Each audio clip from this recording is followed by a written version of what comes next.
पिछले lecture series में हमने लोक सेवा को पढ़ा था, यानी सिविल सर्विसेज को पढ़ा था।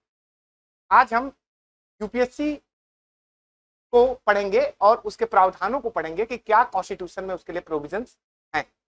चलिए शुरू करते हैं। तो पहली बात, इंडियन कॉन्स्टिट्यूशन का पार्ट 14, देखो रोमन भी देख लेना, हो सकता है इसमें लिखा हो। तो इंडियन कॉन्स्टिट्यूशन का पार्ट 14, पार्ट 14, भाग 14 यूपीएससी की बात करेगा, लेकिन इसके दो चैप्टर है। एक चैप्टर है आर्टिकल 308 से लेकर 3014 तक।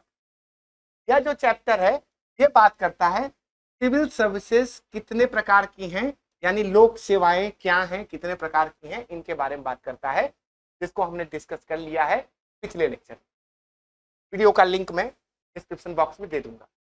तो ये देखिए सिविल सर्विसेज कितने तरह की होती है ये बताता है आर्टिकल 308 से लेकर के 314 तक। आगे बढ़िए। तो चैप्टर 2 है, वो बताता है आर्टिकल 315 से लेकर आर्टिकल 323 तक यूपीएससी के बारे में है, जिसको हम कहते हैं संघ लोक सेवा आयोग। और फर्स्ट लेक्चर में हमने यूपीएससी की हिस्ट्री बताई थी कि किस प्रकार यूपीएससी इस्टेब्लिश हुआ as a CPSC, central public service commission के रूप में 1926 में, और आजादी के बाद इसका नाम यूपीएससी हो गया, यानी यूनियन पब्लिक सर्विस कमीशन, जिसको हम संघ लोक सेवा आयोग भी कहते हैं। तो इसके क्या क्या प्रोविजन है, किस तरह से ये काम करते हैं, आइए इनको समझते हैं। आर्टिकल 315 से शुरू होता है। तो आर्टिकल 315 315 अनुच्छेद क्या कहता है कि there shall be a public service commission for the union. Union के लिए एक पब्लिक सर्विस कमीशन होगा। स्टेट के लिए भी इसी आर्टिकल में बोला गया है, लेकिन हम उसको स्टेट पब्लिक सर्विस कमीशन में पढ़ेंगे। यहां पर ध्यान देने वाली बात है, आर्टिकल 315 क्या कहता है कि यूनियन के लिए, यानी संघ के लिए, केंद्र के लिए एक लोक सेवा आयोग होगा। संघ के लिए एक लोक सेवा आयोग होगा, इसी के ऊपर सारी जिम्मेदारी होगी कि जो भी सिविल सर्विसेज के एग्जाम होंगे ये यही कराएगा। तो इसके लिए एक संस्था का होना जरूरी है। और आप याद करिए कि हमने फर्स्ट लेक्चर में आपको बताया था कि ली कमीशन ने भी अपनी रिपोर्ट में ही कहा था, जिसके बल पर 1926 में सेंट्रल पब्लिक सर्विसेज कमीशन को स्टैब्लिश किया गया। आजादी के बाद भी यही रोल इसका रहेगा। अब आर्टिकल 316 अनुच्छेद 316 क्या कहता है, अपॉइंटमेंट की बात करता है, और टर्म क्या होगा उसकी बात करता है, टर्म ऑफ ऑफिस की बात करता है। तो नियुक्ति या अपॉइंटमेंट कैसे होता है, तो अपॉइंटमेंट जो है वो प्रेसिडेंट के द्वारा होता है। कॉन्स्टिट्यूशनल बॉडी का अपॉइंटमेंट आप देखेंगे तो प्रेसिडेंट ही करता है। तो अपॉइंटमेंट किसके द्वारा होता है, तो चेयरमैन एंड मेंबर दोनों का अपॉइंटमेंट प्रेसिडेंट तय करता है। प्रेसिडेंट किसकी सलाह पर करेगा, तो PM and council of ministers. तो अपॉइंटमेंट होता है प्रेसिडेंट के द्वारा। अब आगे देखिए, प्रेसिडेंट डिटरमाइंस इट्स कंपोजिशन, इसके संगठन का निर्धारण राष्ट्रपति के द्वारा होता है। अब देखिए आपको मैं बता दूं एक जरूरी बात कि राष्ट्रपति जो है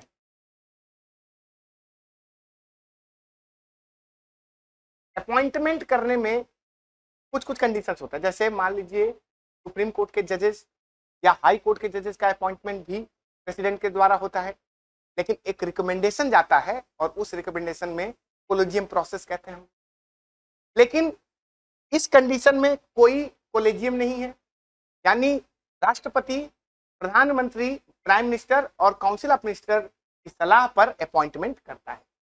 चलिए आगे बढ़ते हैं। अब बात करें क्वालिफिकेशन। तो एक बात ध्यान रखिएगा, क्वालिफिकेशन का जिक्र कॉन्स्टिट्यूशन में नहीं है। ध्यान रखिएगा, क्वालिफिकेशन हमारे संविधान में नहीं लिखा हुआ है, योग्यता क्या होगी वो नहीं लिखा हुआ है। लेकिन फिर भी आधे से अधिक मेंबर को, मोर देन हाफ, आधे से अधिक मेंबर को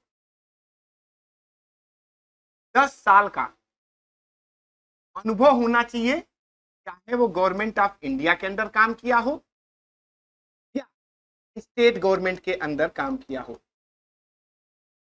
यानी कि क्वालिफिकेशन क्या है कि आधे से अधिक मेंबर 10 साल का उनको अनुभव हो गवर्नमेंट ऑफ इंडिया के अंदर या स्टेट गवर्नमेंट के अंदर। मुझे लग रहा है आपको समझ में आ गया होगा। क्वालिफिकेशन का जिक्र कॉन्स्टिट्यूशन में नहीं है, लेकिन आधे जो है जो मेंबर्स हैं उनको गवर्नमेंट ऑफ इंडिया में काम किया होना चाहिए या स्टेट गवर्नमेंट के अंदर में काम किया होना चाहिए। टर्म ऑफ ऑफिस यानी पद की क्या अवधि होगी, कितने समय के लिए होगा। तो इसका जिक्र है कि भाई या तो 6 साल हो या 65 इयर्स का एज हो गया हो। तो यहां पर ध्यान रखना या तो 6 साल हो, जैसे मान लो कि अगर मान लो वो 55 साल की अवस्था में बन गया तो 6 साल यानी कि वो 61 तक काम करेगा, उसके बाद रिटायर हो जाएगा। या अगर वो 62 इयर्स में बना तो उसकी नौकरी 3 साल की रहेगी। तो चेयरमैन और मेंबर्स के की जो टर्म ऑफ ऑफिस है वो या तो 6 साल हो या फिर 65 इयर्स हो, 65 साल हो। चलिए आगे बढ़ते हैं। रेजिग्नेशन किसको देता है? तो ये रेजिग्नेशन देता है प्रेसिडेंट को। जाहिर सी बात है, अपॉइंटमेंट किसने किया? प्रेसिडेंट। तो इस्तीफा किसको देगा? त्यागपत्र किसको देगा? प्रेसिडेंट को। एक बात और, पद रिक्त अगर होता है, अगर वैकेंसी आती है, मान लो चेयरमैन बीमार पड़ गया है ना, पद रिक्त का मतलब यहाँ चेयरमैन बीमार पड़ गया, अब कोई तो चेयरमैन बनेगा, तो उन्हीं मेंबर्स में से किसी को चेयरमैन बनाया जाएगा तब तक के लिए जब तक कि चेयरमैन फिर से उस पोस्ट को नहीं पा लेता, या चेयरमैन आकस्मिक रूप से वैकेंसी हो जाए, कोई घटना हो जाए, वैकेंसी हो जाए, तो मेंबर्स में से चेयरमैन बना दिया जाएगा तब तक जब तक कि कोई नया चेयरमैन नहीं बन जाता। चलिए आगे बढ़ते हैं। रिमूवल, ध्यान रखिएगा, हटाया जाना। एक तो होता है इस्तीफा देना, त्याग पत्र देना, ये उस व्यक्ति के मर्जी पर है कि मैं अब इस पोस्ट पे काम नहीं करना चाहता। लेकिन अगर पोस्ट पे बना हुआ है और कुछ मिसबिहेवियर पाया जाता है अगर उसमें, तो उसको हटाया जा सकता है। ध्यान रखना, उसको हटाया जा सकता है। तो उसके रिमूवल की जो प्रोसेस है वो कैसे है, क्या क्या ग्राउंड्स है उसके रिमूवल के, उसको हम लोग समझेंगे। तो या तो वो दिवालिया हो जाए, इंसॉल्वेंट हो जाए, बैंकरप्ट हो जाए, इंसॉल्वेंट हो जाए, तब उसको हटा दिया जाएगा। या यूपीएससी के अलावा कहीं और पे पेड एम्प्लॉयमेंट हो, तब वेतन रोजगार कर रहा हो, तो उसको हटाया जाएगा। या अनफिट हो जाए, अयोग्य हो जाए, मेंटल या फिजिकल अनफिट हो जाए, तो उसको हटाया जा सकता है। ये रिमूवल की प्रक्रिया है। आगे बढ़ते हैं। अब रिमूवल प्रोसेस, हटाने की क्या प्रक्रिया होगी? तो प्रूव्ड मिसबिहेवियर शब्द इस्तेमाल होता है, इंपीचमेंट शब्द इस्तेमाल होता है, इसके लिए महाभियोग शब्द इस्तेमाल होता है प्रेसिडेंट के लिए ओनली। बाकी जितने कॉन्स्टिट्यूशनल बॉडी हैं उनको हटाए जाने को प्रूव्ड मिसबिहेवियर ही ग्राउंड्स बनता है। अब प्रूव्ड मिसबिहेवियर के ग्राउंड पर यानी कि साबित कदाचार, इसको हिंदी में कहते हैं साबित कदाचार। अब क्या प्रक्रिया होगी? तो अगर प्रेसिडेंट को लगता है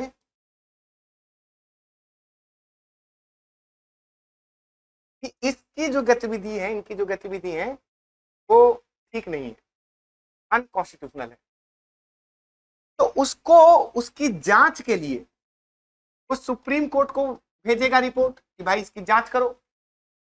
एंड देन सुप्रीम कोर्ट जांच करने के बाद प्रेसिडेंट को रिपोर्ट देगा और सुप्रीम कोर्ट के रिकमेंडेशन को प्रेसिडेंट मानने के लिए बाध्य है।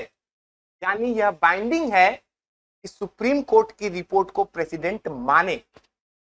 अब आपको पता है एडवाइसेस कई तरह की हैं, सलाह कई तरह के हैं, कुछ सलाह में बाध्यता है और कुछ सलाह में बाध्यता नहीं है। लेकिन यहां याद रखना कि सुप्रीम कोर्ट की रिपोर्ट जब आएगी तो प्रेसिडेंट बाइंडिंग होगा उस रिपोर्ट को मानने के लिए। अगर सुप्रीम कोर्ट ने कह दिया कि हाँ भाई इस ग्राउंड पे इनको हटाया जाना चाहिए, तो प्रेसिडेंट उनको हटा देगा, मना नहीं कर सकता। चलिए आगे बढ़ते हैं। रीअपॉइंटमेंट यानी पुनः नियुक्ति, ध्यान रखना, चाहे चेयरमैन हो चाहे मेंबर्स हो, रीअपॉइंट नहीं हो सकते।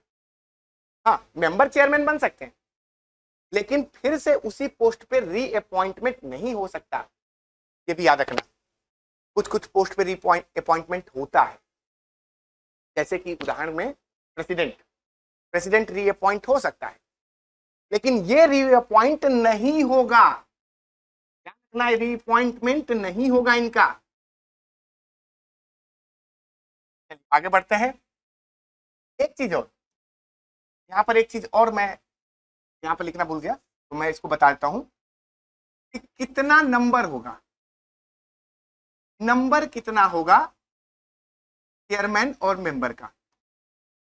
चेयरमैन तो एक ही होगा, चेयरमैन एक ही होगा, लेकिन चेयरमैन और मेंबर्स के नंबर जो है वो लिखे हुए हैं कि 9 से लेकर 9 to 11 मेंबर हो सकते हैं, 9 to 11 मेंबर हो सकते हैं इंक्लूडिंग चेयरमैन। चेयरमैन एक है, उसको इंक्लूड करके 9 से 11 मेंबर हो सकते हैं।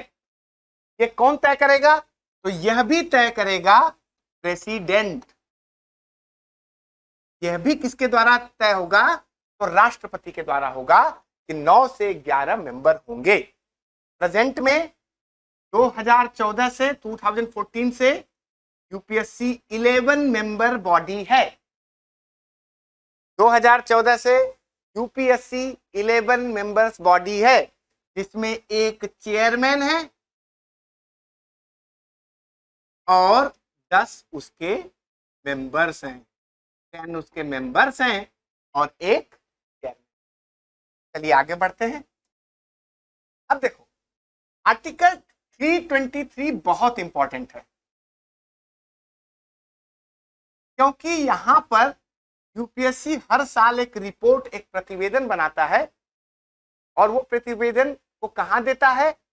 तो जो रिपोर्ट है, जो प्रतिवेदन है, वो देता है प्रेसिडेंट को,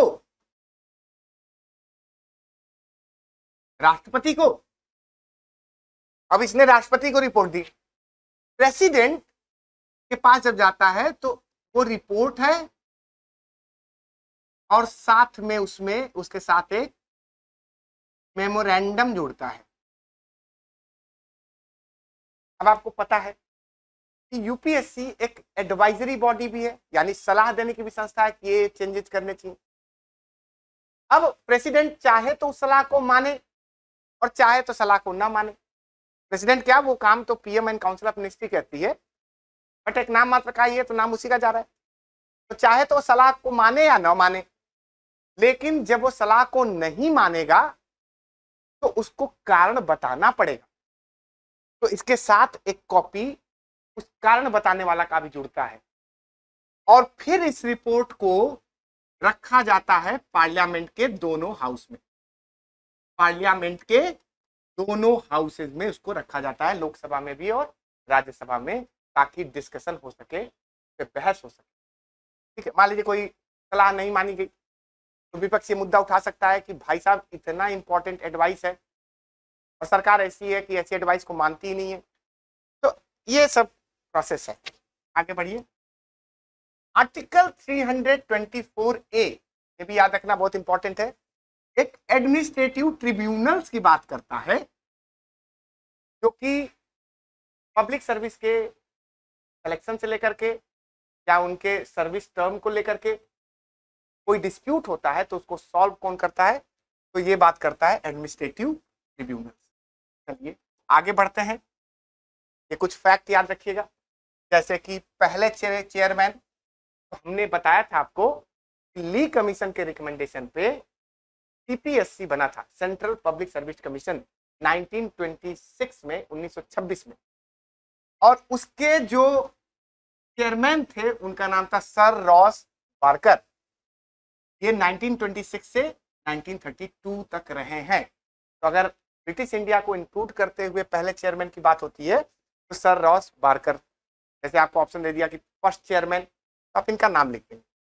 और अगर पूछा जाए कि पहले इंडियन चेयरमैन की बात करें तो एच के कृपलानी इनके पहले इंडियन चेयरमैन थे, जो 1947 से लेकर के 1949 तक रहे।